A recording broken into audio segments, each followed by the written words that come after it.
Well, after yesterday's loss against the Minnesota Vikings, the Seattle Seahawks got some terrible news, and we will go over three things you need to know on your Seattle Seahawks heading into the second to last week of the regular season coming up on this edition of Seattle Seahawks Today. Tyler Jones here with you. Thanks for joining us. Before we go any further in today's program, though, folks, we are already shifting gears to the week ahead as your Seattle Seahawks take on the Chicago Bears. And between now and Thursday night, we're in a sub-battle all week long with our Bears channel. Harrison Graham, Grumpy Harrison, with that old beard and everything. I don't want to just beat the Bears on the football field. I want to beat Grumpy Harry off the football field as well and show why we have the best fans in the National Football League. Sub for Dubs, we're getting closer to 62,000 subscribers. Turn Harry's frown upside down and subscribe now to Seahawks Today, youtube.com/Seahawks TV. Bad news, Hawks. Let's go ahead and break down what exactly went wrong for Seattle after Sunday's loss to the Minnesota Vikings and where this team goes from here. Let's begin with the playoff picture for the Hawks, as I'll be honest, it's not looking good. It's looking pretty bleak, if we're going to be honest with you. And I do have to correct the record, by the way. I was told by one of our co-workers here at Chat Sports, one of my producers, I won't say any names, Colin Brown, that Seattle, on the video that went out this morning, controlled their own destiny. That's not actually true. In the words of Post Malone, they need some help. Potentially speaking, when it comes to making the postseason at this point. The Seahawks, let's put it this way. They need to do everything they can to win these next two games. And if the Rams lose to the Cardinals this week, that'd be great. Then you got it. If not, then we're going to need all the bad teams essentially to win to kind of help the Seahawks' strength of record to make the postseason. You look at the NFC playoff picture right now, here's how things stand. The Lions, the number 1 seed at 13-2. The Eagles, the number 2 seed at 12-3. The Lambs, the number 3 seed at 9-6. The Falcons, the 4 seed at 8-7. The Vikes there at the 5 at 13-2. Packers at 10-4 at the 6 seed. And the Commies, the 7 seed at 10-5. And then one of my favorite terms in all of sports, in the hunt, the Bucs and Seahawks at 8-7. Their only paths to get to the postseason are by winning their respective divisions. The Rams can clinch an NFC title this week if the Seahawks lose or tie against the Bears and the Rams win against the Cardinals. It could be wrapped up, sayonara, good night, the fat lady singing, if those things do occur. So this is not great, folks. The Seahawks' chances to make the playoffs right now is about 8%. Not great. Not great. Not possible, but it's not looking good. Let's put it that way. Is the season over already for the Hawks? Are we down that bad right now? What do you think? Weigh in the comment section. Let us know. Type Y for yes. In for no, chime in on our pinned comment today and tell us if you think the season is over or not. Today's show is sponsored by ZBiotics. This thing, it's called pre-alcohol probiotic drink right here. It is a fantastic product. Let me tell you about it, folks. Let's face it, after a night with drinks, I don't bounce back the next day like I used to. It's unfortunate. I have to make a choice. I can either have a great night or a great next day. That is until I found ZBiotics Pre-Alcohol. Pre-Alcohol is the world's first genetically engineered probiotic. It was invented by PhD scientists to tackle rough mornings after drinking. When you drink, alcohol gets converted into a toxic byproduct in the gut. It's this byproduct, not dehydration, that's to blame for your rough next day. Pre-alcohol produces an enzyme to break this byproduct down. Just remember to drink this probiotic before drinking alcohol. Drink responsibly and get a good night's sleep to feel your best tomorrow. The first time I tried ZBiotics was at a party. As instructed, I drank a bottle of pre-alcohol before any alcohol. I was amazed at how good I felt the next day. From Thanksgiving feast to New Year's Eve celebrations, this holiday season is packed with events. but don't let the festivities leave you feeling less than merry. ZBiotics pre-alcohol probiotic can help you savor the night and seize the next day. So stay in the loop and go to zbiotics.com/chatsports, and you can scan the QR code on the screen right now to get 15% off your first order when you use code ChatSports at checkout. You can also sign up for a subscription using my code so you can stay prepared no matter the time or occasion. ZBiotics is backed with a 100% money-back guarantee, so if you're unsatisfied for any reason, they'll refund your money, no questions asked. Remember to head to zbiotics.com/chatsports and use code ChatSports at checkout for 15% off. Thank you, ZBiotics, for sponsoring this episode and our good times.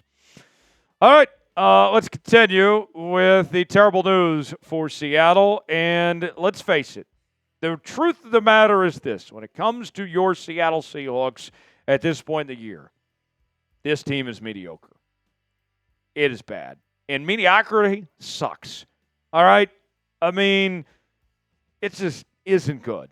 It isn't looking good. This is not a good spot to be in because you think about this. If you are winning more games, obviously you're optimistic about your Super Bowl chances, and you think, all right, we got a shot. If you're towards the bottom, you're at least saying, well, we got some good draft picks coming up. Things are going to get better eventually.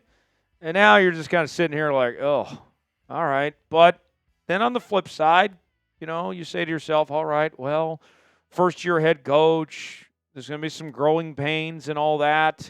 Historically speaking, first-year head coaches in Seattle have not done that great. Pete Carroll went 7-9. Jim Mora Jr. went 5-11. Mike Holmgren, who, of course, went to a Super Bowl. Pete Carroll, of course, won a Super Bowl. He went 9-7 his first year. Dennis Erickson, remember him? He went 8-8.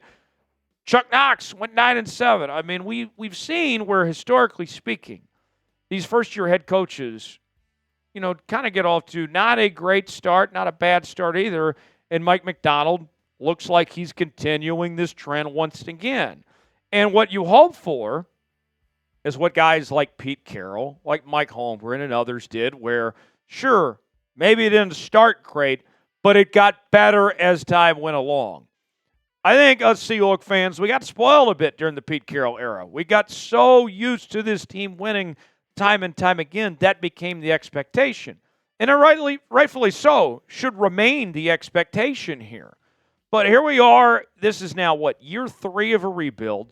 It's a first-year head coach. There's, not everything's going to go perfect. And it's just a reality we have to accept. This team is mediocre. They have their problems. And whether you look at, some of the offensive line issues, the secondary, the pass rush has been MIA for much of this season. I could keep going on and on. We could talk about the coaching staff, which we'll get to in just a bit. I like Mike Macdonald, but I got some concerns about Ryan Grubb. This just hasn't gone the way that it could have. I think that when I look at Mike Macdonald's first year, the idea was that you moved on from Pete Carroll because this team wasn't meeting expectations coming off back-to-back 9-8 seasons. And now here we are again with everything they went through, and we're right back where we started again. So there's been some good moments, but I do feel like there was clearly something missing of what could have been for Seattle in 2024. How would you grade Mike Macdonald's first season as the Hawks head coach?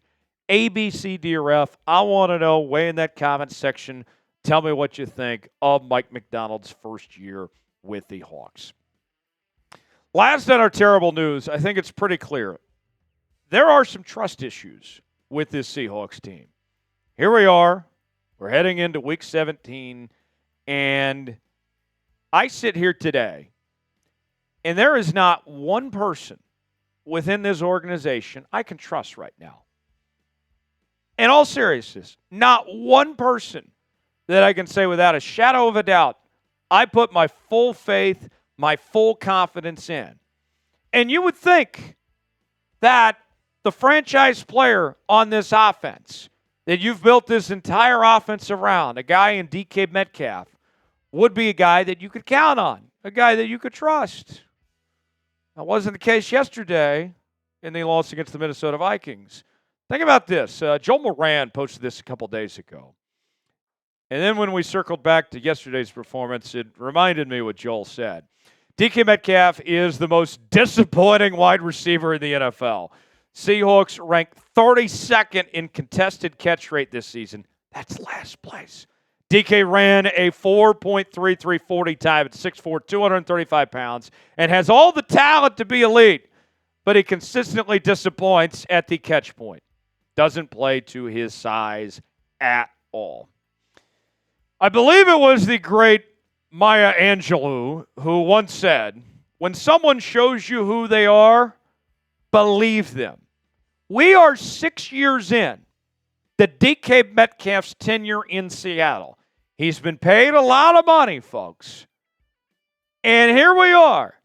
DK still, to this day, does not show up in big situations. When the Seahawks need a play, when they need DK to come through, he doesn't always deliver. And with today being Festivus, I felt it was only fitting to go through my Festivus of grievances for this Seahawks team, starting with DK Metcalf. DK, why are we paying you all this money if we can't count on you? When you have the talent, when you have the capabilities to be great, why are we not seeing it consistently? Riq Woolen, what about you, brother? Riq Woolen was outstanding as a rookie. Took a significant step back last year. Third year, you're hoping for a rebound. And now we're talking about if he should even be a starting caliber corner in this league. How about Geno, for example? Now, Geno, I will say, of all the people we're talking about here, he's the least to blame, but he's not blameless for some of the mistakes he's made. I understand the offensive line doesn't give him a ton of help and all that, but I think it's fair to say that we expect more out of Geno Smith. Ryan Grubb, your offensive coordinator, doesn't know what the hell he's doing at times. He forgets that he has two of the best young running backs in football and thinks that he's still coaching at the University of Washington, trying to throw it 40-plus times a game. And then the entire offensive line this season has just been a disaster.